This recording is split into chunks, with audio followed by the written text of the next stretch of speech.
Okay, so when we think of menopause, we typically think of hot flushes, sleepless nights, brain fog, and so on. But there's actually one condition that is way more dangerous and often goes unnoticed until it's too late, and that's osteoporosis. It's a disease where bones become thin and brittle and are more likely to break. And here's the shocking part, right? Around 1 in 2 women over the age of 50 will suffer a fracture related to osteoporosis in their lifetime. After menopause, declining estrogen speeds up the bone loss dramatically. But by the time we feel this or notice this, it can be too late and the damage may already have been done. But it's not just about broken bones. Osteoporosis can also impact our mobility, our independence, and even life expectancy. Here's the twist: early warning signs are not always obvious. So today we're going to shed light on osteoporosis, and I'm joined by Andrea Marsh, who is a holistic menopause specialist, and she's extensively researched supplements. And together, we're going to unpack the hidden dangers of osteoporosis and what every woman needs to know to protect her bones beyond the advice that you probably have already heard. Andrea, welcome. How are you? I'm good, Julianne. Thank you for inviting me along. This is so important.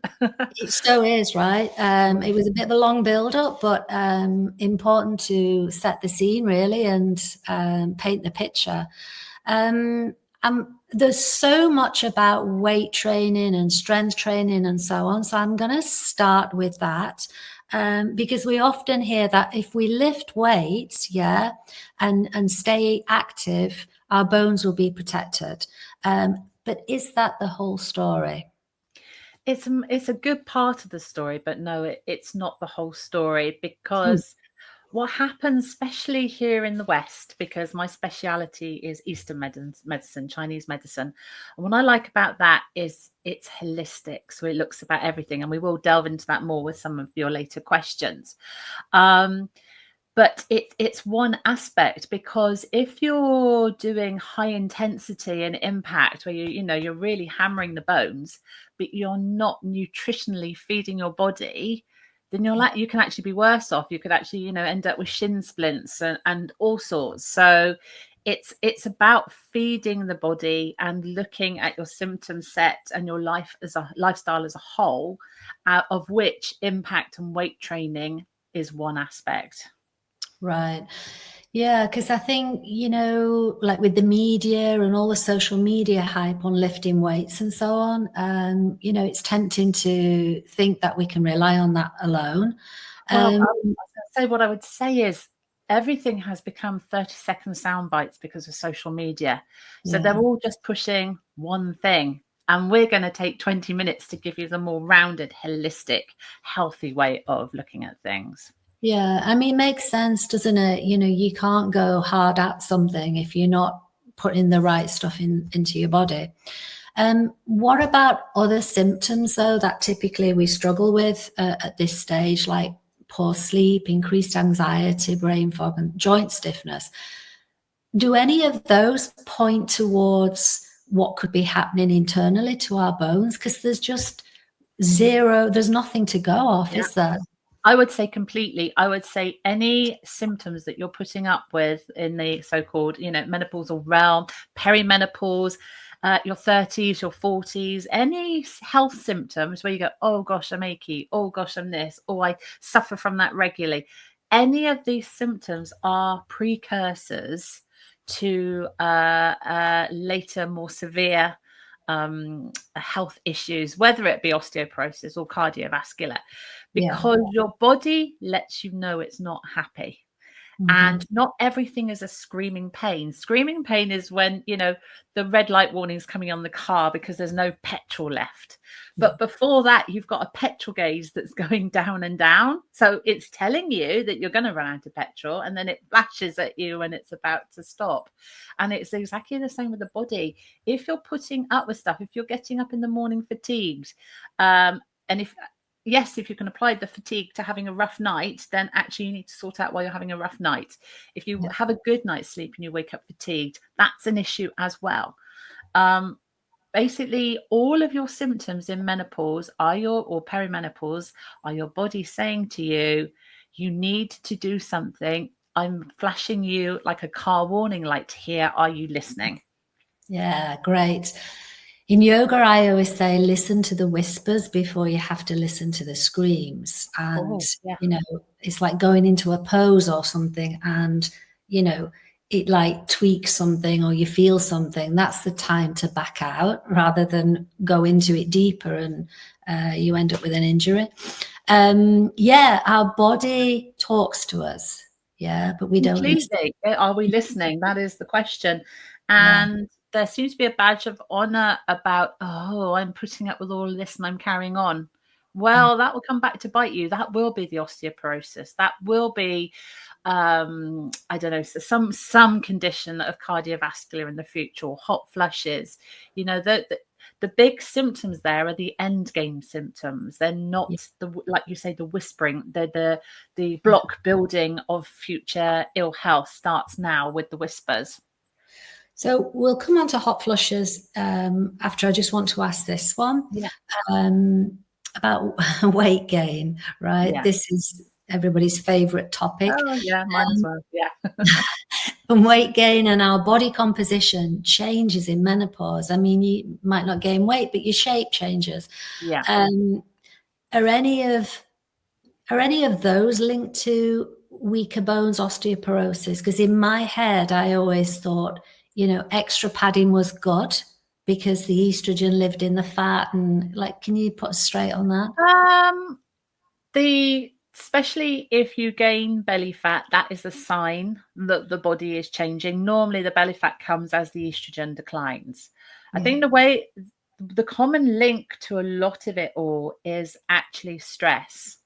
right. And the hormones help us deal with stress better when we're younger. But as the progesterone declines, and progesterone plays more as much a role in it as the estrogen, because the estrogen is the physical side, and progesterone, I would say, is more the dealing with the mental capacity of Right. stress side. And that's actually what goes first, because your body can only produce progesterone or cortisol Yeah. once the ovaries are not producing the progesterone. So stress is a major factor, and stress comes through all of these symptoms actually come back to stress.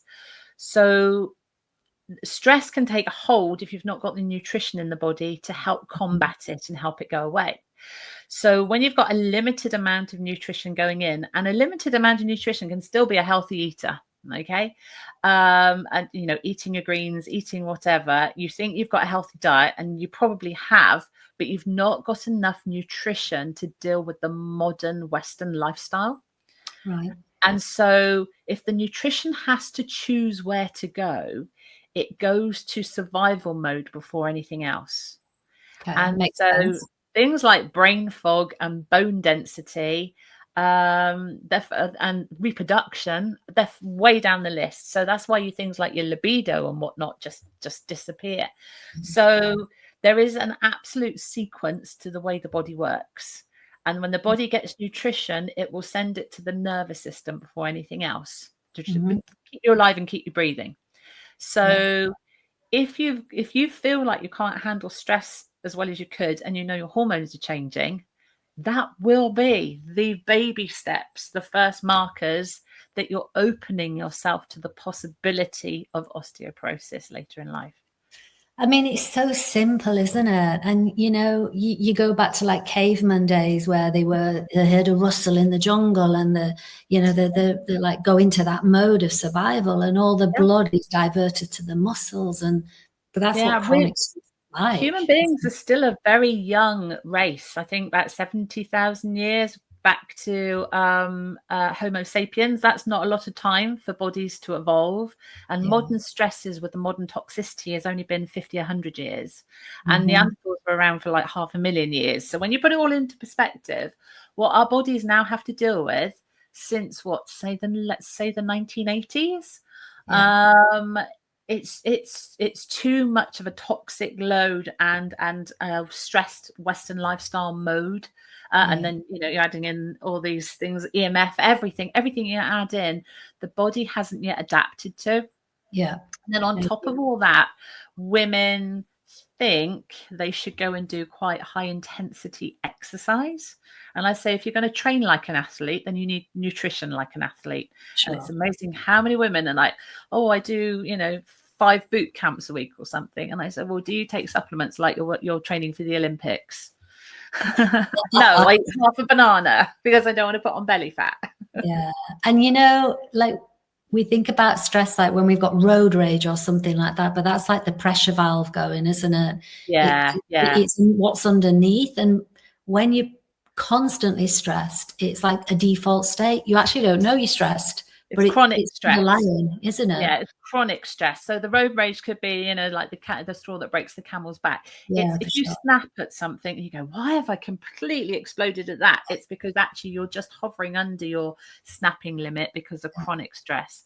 And chronic stress very much is a physical thing that sits in the body. I've only learned this in the last 10 years or so, but I have sat in chronic stress probably since I was about 5 or 6 years old. So when I'm working with women, we're looking at that, what was your childhood like? What was your career like? And normally women get to that point where they go, oh my gosh, I can't deal with it anymore. I need your help. Normally about a year to 2 years after there's been a big change in their life, whether it be divorce, loss of a parent, loss of a partner, something like that, because that's when the body has got to the no more stage. And we're only helping ourselves at the no more stage. We're not helping ourselves at those first little indicators. So women are coming late to the game, which is why their symptoms are so bad. And this will, if you don't turn this around, this is then indicative of the major health conditions. I think the big 3 are dementia, osteoporosis, and heart disease. These are all the little building blocks, preconditions of those further down the line. But hopefully our generation is waking up to this. Yeah, so it's kind of like we're looking for one thing to explain this osteoporosis, and it's all the simple things, isn't it? It's everything. It's an accumulation issue. As a hot flush is, they're an accumulation symptom. I often say if it's an iceberg, hot flushes in menopause are the tip of the iceberg, but what's been ignored is the 7/8 of the iceberg that's underneath the water. And when I visualize this in my talks and I go, right, so you've got hot flushes, look down at the bottom here, was this you so many years ago? And they'll go, well, yes. And I go, well, that's the accumulation of all the symptoms. And then hot flushes are a sign of cardiovascular distress. But let me just ask, so we picked this out, to cover in detail, because we often think of it as just like a menopause inconvenience or like a symptom of menopause, and it being, nothing major connected with it. But there is actually, you can say is actually a connection between hot flushes and bone health issues, if you like. In a way, because it's the same root cause, and this is the beauty of Chinese medicine. It brings it back to what are the root causes. Now, there's various factors. You might say that it's osteoporosis could be predetermined because your mother had it. That might means it's a heightened possibility, but that doesn't mean you will get it if you actually resolve things. But hot flushes shouldn't be ignored. There is a reason for hot flushes. Yes, there is a trigger with the estrogen declines. They normally start when your periods stop. So they're a true menopause symptom. But it's not just to do with estrogen. It is very much to do with nutrition and stress and how your lifestyle, where your life is. And I appreciate, with the best will in the world, we can't all eradicate stress from our life. Therefore, you have to give the body the nutrition that it needs so that it can combat the stress that you're holding. And if you don't, then it will lead to other symptoms like degradation in what your heart is doing and degradation in your bone density. Gosh, I always describe hot flushes as like a faulty valve. Bigger than that. Bigger than that. Much bigger. Yeah, It is a and faulty valve. Western medicine will say, I was looking at the definition the other day again, that it's a vasomotor disorder. Yeah, They're yeah. just telling you exactly what's happening. That is what a flush is. They're not telling you what the cause is. Chinese medicine completely can understand the cause, and it builds up as a pyramid of symptoms, literally. Yeah. And hot flushes are at the very tip, but the cause was Yeah, building up for all the probably the way. previous 10 years. Is all the way back down, yeah. Yeah. So we can't see what's happening beneath, like the submerged iceberg. And we don't have a diagnosis, like there's nothing hereditary going on. Are there any simple checks or tests that we can do, or maybe any patterns in our health we can look for to see whether or not we are predisposed to it? Yeah, I don't know about you can go and get something like a DEXA scan if you're predisposed to it, that's fine. And actually your dentist, if it's a good dentist, can also tell you. My dentist tells me my bone density is good. He's a very From thorough the teeth? dentist. Obviously Sorry? from the teeth. Is it the cavity? He's very much like me, actually. We have very holistic talks, and he says you can tell the whole health of the body by the mouth.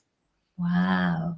And another issue is gum issues, and I've improved my gum issues since I've been in this whole arena as well. But what I would say is, for anybody watching this and saying, oh my gosh, where do I start? Where you start is, what symptoms have I got and how am I going to resolve them?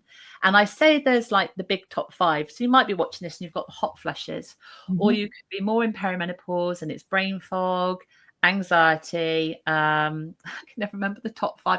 Oh yeah, aching joints, aching muscles.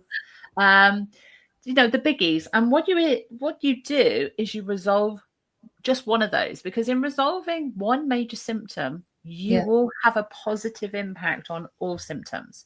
And then don't just resolve that symptom and go, well, I've done that and it's only taken me 3 months right back to my old lifestyle. No, whatever changes you implement for life.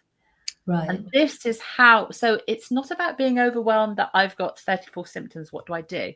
Take the big one and work on that one. Contact people like me, join and do what you're doing as well, because you're lowering stress as well as creating impact. You're creating an environment with a lifestyle that reduces and positively impacts your health moving forwards. And that's exactly what I do. I'm just coming from a slightly different, but we gel on what we do. So just take that one symptom, research it, or go to my website and alleviate that symptom. Wake up in the morning after a good night. That's the biggie, isn't it? Sleep. Wake up in the morning after a good night's sleep, feeling refreshed. When you've combated that and you can get through the day without slumping at 3 p.m. or 5 p.m. or falling asleep on the couch, and you go back to bed and you've had a good day of energy and a good night's sleep, then you are less likely to have any of these other major health issues.